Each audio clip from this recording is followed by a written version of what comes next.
1997, Fox censors sent a 3-page memo about one Simpsons episode. The message was clear. The entire subject and content is unacceptable for air. They wanted it buried forever. The episode featured a character voiced by a famous filmmaker. It tackled a topic no cartoon had dared touch before. Fox's standards team marked every single scene as problematic. But the writers ignored every warning. They finished the episode anyway, hoping leadership would change. What happened next shocked everyone. The banned episode became award-winning television. But look closely at what Fox tried to hide. When The Simpsons made its full-length debut in December 1989, it didn't arrive quietly. It barged in with yellow skin, 4 fingers, and a family that didn't act like families on TV were supposed to. Bart didn't obey, Homer didn't lead, Marge worried, Lisa questioned, and Maggie just stared. It wasn't soft, it wasn't sweet, it was loud, messy, and something about it made certain people really uncomfortable. By 1990, barely a year in, Bart Simpson had already become the most banned kid in America. Schools started outlawing t-shirts with his face and slogans like, "I'm Bart Simpson, who the hell are you?" and "Underachiever and proud of it, man." Principals said he was poisoning students with disrespect, that he didn't belong in their halls. One called him incompatible with a respectful environment. Another said he taught the wrong things. They didn't want to deal with kids quoting Bart during detention. But the louder the adults got, the more kids tuned in, and that made the pushback even stronger. Even the White House got involved. Barbara Bush, the First Lady, didn't mince words. In a 1990 interview, she called The Simpsons the dumbest thing she had ever seen. Then her husband, President George H.W. Bush, took it a step further. He said he wanted American families to be more like the Waltons than The Simpsons. That one line sparked a quiet war. The show fired back with a clip where Bart replied, "Hey, we're just like the Waltons. We're praying for an end to the Depression, too." It was fast, funny, and brutal. And just like that, The Simpsons had made enemies all the way to the top. But what the critics didn't realize was that the outrage wasn't hurting the show, it was making it stronger. Creator Matt Groening later said, "The early seasons had no sacred cows. Nothing was off limits. If something looked too perfect, too fake, too clean, they poked it." And America kept watching. Part 1. The War for the Soul of the American Family. The Disruptors of Primetime. To truly understand the magnitude of the rebellion The Simpsons represented in 1989, one must first look at the landscape it invaded. The television sets of the late 1980s were dominated by a specific sanitized version of the American dream. Shows like The Cosby Show, Growing Pains, and Family Ties presented nuclear families that faced problems, certainly, but these problems were manageable, moralistic, and always solved within 22 minutes with a hug and a lesson learned. Fathers were wise, mothers were patient, and children were occasionally mischievous, but ultimately deferential. Then came The Simpsons. They were crude, they were notably poor, or at least struggling lower middle class, in a way TV rarely depicted honestly. They yelled, they strangled each other, they watched mindless television. They were a funhouse mirror reflection of the reality many Americans actually lived, rather than the aspirational reality they were sold. The backlash against Bart Simpson was not merely about a cartoon character, it was a panic about the erosion of authority. When schools banned Underachiever and Proud of It t-shirts, they weren't just banning cotton, they were banning a philosophy that rejected the meritocracy of the Reagan era. Bart represented the id of American youth, the desire to reject the system, to mock the principle, and to take pride in mediocrity if the game was rigged anyway. The feud with the Bush administration is perhaps the most surreal moment in animation history. When President Bush invoked The Waltons, a show about a Depression-era family that maintained high moral standards through poverty, he was attempting to cast The Simpsons as the antagonist to family values. The writer's response was a masterclass in satire. By having The Simpsons claim they were just like the Waltons because they were also praying for an end to the Depression, they flipped the script. They highlighted that the economic hardship depicted in the Waltons was actually present in 1990s America, and that the Bush administration's policies were perhaps more to blame for the state of the American family than a yellow cartoon boy. The musical parody that enraged a city. As the show moved past its initial shock value, it began to experiment with more complex forms of satire, specifically musical theater. This ambition led to one of the first major municipal controversies in the show's history, 1992's A Streetcar Named Marge. The episode was a parody of Tennessee Williams' A Streetcar Named Desire, featuring Marge cast as Blanche Dubois. The controversy arose not from the plot, but from the opening number of the musical within the episode. The song described New Orleans in terms that were less than flattering, labeling the city a haven for pirates, drunks, and whores, and referring to it as the city that care forgot. While intended as a parody of the often grim nature of community theater productions and the gritty realism of Williams' work, the citizens of New Orleans did not see the humor. The reaction was visceral. It wasn't just complaints, it was a civic mobilization. The show had insulted the pride of a major American cultural hub. The response from the writers established a precedent for how they would handle future controversies, a chalkboard gag. In the subsequent episode, Bart's punishment writing was, "I will not defame New Orleans." It was a concession, acknowledging the anger, but it was done in the voice of the show, cheeky, brief, and ultimately moving on without truly retracting the artistic intent. This marked the beginning of a recurring theme. The Simpsons would offend a demographic, the demographic would revolt, and the show would nod at the controversy before plowing forward. Washington, corruption, and the loss of innocence. In Mr. Lisa Goes to Washington, the show took aim at the very machinery of American democracy. While the Bush feud was a public relations battle, this episode was a narrative critique. Lisa Simpson, the show's moral compass, travels to the Capitol believing in the purity of the American system, only to witness a congressman accepting a bribe. The depiction of Washington, D.C. was cynical in a way that cartoons, and indeed most primetime television, avoided. It portrayed the government not as a benevolent protector, but as a swamp of corruption.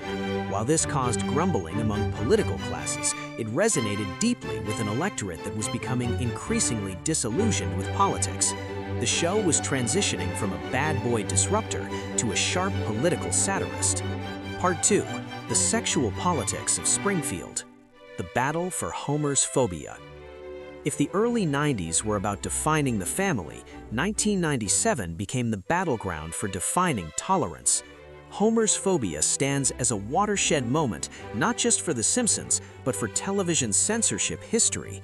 The premise was simple yet revolutionary. Confront the casual, ingrained homophobia of the average American male through the lens of Homer Simpson. The catalyst was a character named John, voiced by the legendary cult filmmaker John Waters. Waters was known for transgressive cinema, making his presence alone a signal to the counterculture. Fox's Standards and Practices Department, the internal censors responsible for ensuring content met broadcast guidelines, went to war against the script. The memo they sent was not a list of minor edits, it was a total rejection. Phrases like "the entire subject and content is unacceptable for air" are rare in television production. Usually a network wants to fix a show. In this case, they wanted to kill it. They objected to the word gay. They objected to the discussion of gay identity. They objected to the very existence of the narrative. The bravery of showrunners Bill Oakley and Josh Weinstein cannot be overstated. In the high-stakes world of network TV, ignoring a do not produce order is career suicide. Yet they gambled on a corporate shakeup. They bet that by the time the animation was finished, a process that takes months, the specific executives who hated the script might be gone, or that the cultural temperature might have shifted. Their gamble paid off. New executives arrived, the restrictions lifted, and the episode aired. What makes Homer's Phobia a masterpiece is that it doesn't villainize Homer in a malicious way. It portrays his prejudice rooted in fear and ignorance, specifically the fear that his son Bart might be influenced. This mirrored the panic defense often used in real-world homophobia. By resolving the plot through humor, John saving Homer from aggressive reindeer, utilizing a campy Japanese robot, the show disarmed the prejudice. As John Waters noted, laughter is the back door to the mind. If you can make someone laugh, you can make them listen. The episode didn't just air, it won an Emmy and a GLAAD Media Award, validating the writer's refusal to back down. Part 3. The gun control satire and international standards. The Cartridge Family. Later in 1997, the show tackled the third rail of American politics, gun control. In The Cartridge Family, Homer decides he needs a weapon to protect his family, leading to a sequence of events that highlights his profound irresponsibility. The script, penned by the reclusive and libertarian-leaning John Swartzwelder, managed a difficult balancing act. It mocked the obsession with firearms, Homer using the gun to turn on the TV, opening beer, and carelessly pointing it at Marge, while also satirizing the impatience of gun owners with waiting periods, the famous "but I'm mad now" line. Fox US aired it, likely deciding that Marge's disapproval provided enough moral counterbalance to Homer's recklessness. However, the episode exposed the transatlantic cultural divide. In the United Kingdom, where gun laws were tightening significantly following the Dunblane massacre, the episode was viewed as distasteful. Sky TV refused to air it. When it finally did reach British screens years later, it was surgically altered. The closing scene, implying Marge kept the gun, was removed entirely to avoid normalizing the presence of a firearm in a domestic setting. Part 4. The Day the Laughter Stopped, 9/11 and The Simpsons. The City of New York versus Homer Simpson. Few episodes illustrate the unpredictable nature of history and context better than The City of New York versus Homer Simpson. Aired in 1997 to open Season 9, it was a love letter to the frustrations of Manhattan.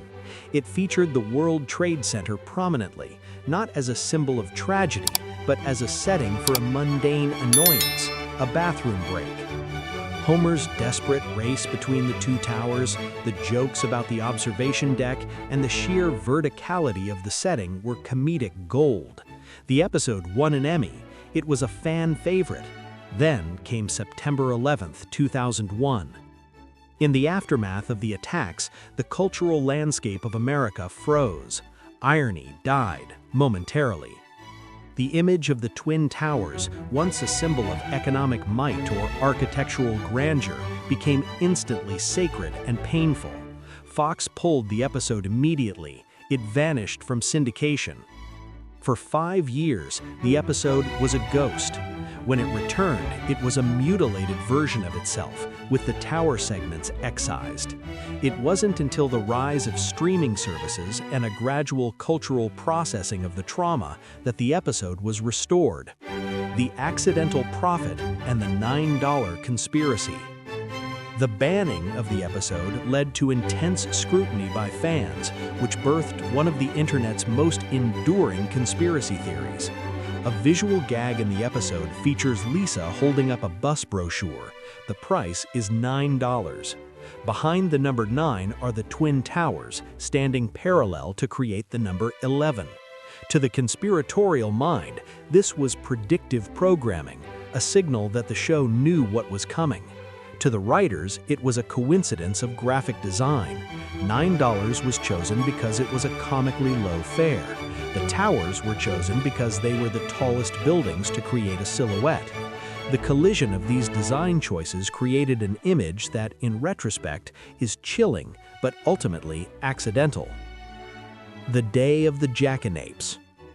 The post-9/11 sensitivity didn't just affect old episodes, it reshaped how the show could discuss violence.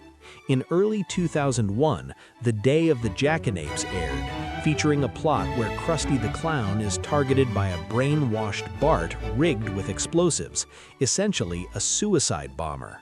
Pre-9/11, this was cartoon violence, akin to Wile E. Coyote.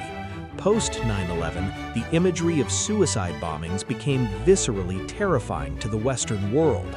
The episode was banned in the UK and other territories for years. The context of the world had shifted so violently that the "it's just a cartoon" defense no longer held water for broadcasters terrified of offending a traumatized public. Part 5. The Simpsons World Tour and who they offended. As The Simpsons grew globally, so did its capacity to cause international diplomatic incidents. The writers operated on a philosophy of equal opportunity offenders, but foreign governments rarely shared this sense of humor. Australia, the boot. Bart vs. Australia 1995 is perhaps the most famous of the travel episodes. It leaned heavily into stereotypes, giant beers, knifey-spoony games, and a penal colony heritage. While the Australian Parliament allegedly condemned it, the reaction was largely good-natured among the populace. The episode became a cult classic down under, proving that some nations could take a joke better than others. Japan, the Emperor and the Seizures. Japan proved far stricter. The episode 30 Minutes Over Tokyo was a relentless barrage of pop culture parody, including seizure-inducing anime, a reference to a real incident with Pokémon, and Hello Kitty factories. However, the scene that likely sealed its fate involved Homer throwing the Emperor of Japan into a dumpster filled with sumo thongs. In Japanese culture, the imperial family holds a reverence that is difficult for Western writers to fully grasp. Disrespecting the emperor is not just rude, it is a taboo. The episode was banned. It was followed by the banning of Little Big Mom for depicting leprosy, a disease that carries significant historical stigma in Japan. These episodes essentially do not exist in the Japanese broadcast market. Brazil, the jungle myth. When The Simpsons went to Rio in Blame It on Lisa, the writers depicted the city as a chaotic mix of conga lines, aggressive monkeys, and rampant kidnapping. The reaction from Brazil was furious. The tourism board, trying to rehabilitate the city's image, threatened a lawsuit. This wasn't just about hurt feelings, it was about economics. Brazil felt the depiction would actively harm their tourism industry. The show apologized, but the episode remained banned in Brazil for 10 years. When it returned, it was sanitized, proving that even a cartoon carries geopolitical weight. China, the Great Wall of Censorship. China represents the most modern and ongoing form of censorship faced by the show. The episode Goo Goo Gai Pan 2005 took direct aim at the Chinese Communist Party, referencing the Tiananmen Square massacre with a sign reading, "On this site in 1989, nothing happened." China's response was a blanket ban on foreign cartoons during prime time, a protectionist move with ideological undercurrents. In the modern streaming era, censorship has become more surgical. When Disney Plus launched in Hong Kong, the episode containing the Tiananmen joke was quietly missing. Later, One Angry Lisa was also pulled for a line mentioning forced labor camps. Unlike the boisterous public feuds of the 90s, this modern censorship is silent, algorithmic, and terrifyingly efficient. Part 6. The Evolution of Morality and the Lost Episodes. The Michael Jackson Problem. For decades, Stark Raving Dad was considered a classic. It featured a mental patient who believed he was Michael Jackson, voiced by the King of Pop himself, under a pseudonym. It was heartwarming and iconic. However, following the release of the documentary Leaving Neverland, which detailed allegations of sexual abuse against Jackson, the showrunners made the unprecedented decision to pull the episode from circulation voluntarily. This wasn't Fox censors or a foreign government. This was the creators deciding that the legacy of the guest star tainted the work. It sparked a massive debate among fans. Can you separate the art from the artist? Is removing the episode burning a book, as James Lewis Brooks worried, or is it an act of moral responsibility? The Banksy intro. The show eats itself. In 2010, the show invited street artist Banksy to storyboard the opening couch gag. The result was a harrowing sequence depicting the animation studio as a sweatshop where kittens were blended to fill Bart dolls and pandas hauled carts. It was a savage critique of the show's own merchandising machine and the outsourcing of animation labor to South Korea. That Fox aired it, mostly uncut, demonstrated a unique quality of The Simpsons, its ability to metabolize its own critique. By airing the critique, Fox inoculated itself against it, turning rebellion into marketing. The myth of Dead Bart. No history of Simpsons censorship is complete without touching on the folklore it inspired. The Dead Bart creepypasta, a story about a lost, grotesque episode where Bart dies and the family mourns realistically, became an internet legend. While purely fiction, the story flourished because it tapped into the show's underlying darkness. The Simpsons had always walked the line between comedy and tragedy. Fans found it plausible that they could have crossed it. The show acknowledged this myth in season 30, proving they were always listening to the whispers of the internet. Conclusion: the mirror that never breaks. The history of The Simpsons is not just a history of television, it is a history of modern boundaries. In 1989, a damn or a hell from a cartoon boy was enough to trigger a presidential rebuke. In 1997, the concept of a gay man being a positive role model was considered unacceptable for air. In 2001, the image of a building transformed from comedy to tragedy overnight. In 2023, a joke about labor camps could get an episode scrubbed from servers in Hong Kong. The show has served as a battering ram for the Overton window, the range of ideas tolerated in public discourse. It pushed against the family values of the 90s, normalized the presence of LGBTQ+ characters before it was safe to do so, and relentlessly mocked the hypocrisy of institutions, from the NRA to the CCP. Critics often ask if the show has gone too far, but the more interesting question is, has the world caught up? The outrage that greeted Bart in 1990 seems quaint today. The censorship of Homer's phobia seems archaic. The Simpsons didn't just survive these controversies, it absorbed them. It holds up a mirror to society, and if society doesn't like the reflection, whether it's a politician in DC, a censor in Rio, or a strict parent in the suburbs, they tend to blame the mirror. From yellow-skinned rebels to diplomatic incidents, the story of what The Simpsons couldn't say is just as important as what they did say. It is a living document of our changing fears, our evolving morals, and the enduring power of a four-fingered family to make the world nervous, one joke at a time.